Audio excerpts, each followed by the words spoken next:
கருப்பு திராட்சை வாங்கிட்டு வந்தோம். ரொம்ப ஃப்ரெஷ்ஷாக கிடச்சிது. 2 கிலோ வந்து 100 ரூபா. இதில் ஜூஸு கிரேப் ஸ்டிக்லாம் பண்ணால் ரொம்ப டேஸ்ட்டாக இருக்கும்.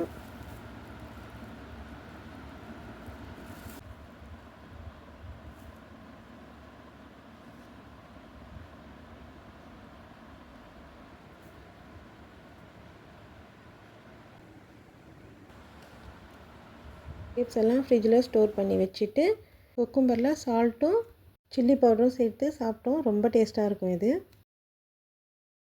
நெக்ஸ்ட்டு லன்ச் ரெடி பண்ணிட்டேன். இன்றைக்கி லன்ச்சுக்கு முட்டை omelette, cucumber onion raita, chicken biryani.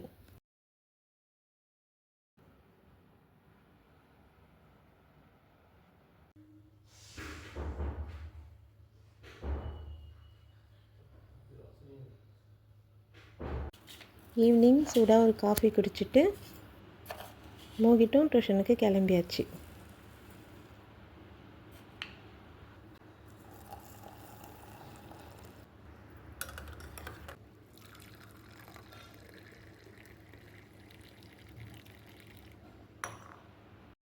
வாங்கிட்டு வந்த கிரேப்ஸை நல்லா க்ளீன் பண்ணிவிட்டு நல்லா இந்த மாதிரி கிரைண்ட் பண்ணிவிட்டு கிரேப் ஸ்டிக் ரெடி பண்ணி ஃப்ரிட்ஜில் வச்சுட்டேன் ஸ்டோர் பண்ணி.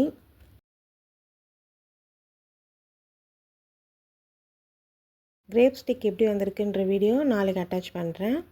ஈவினிங் ஸ்நாக்ஸ்க்கு பொட்டேட்டோ பஜ்ஜி, சமோசா, சாம்பார். நைட் டின்னருக்கு வெண்பொங்கல், தேங்காய் சட்னி. தம்பிக்கு ஸ்கூல் ஸ்டார்ட் பண்ணவும் சீக்கிரமே சாப்பிட்டாச்சு. நெக்ஸ்ட் வீடியோவில் பார்க்கலாம். எல்லாருக்கும் குட் நைட்.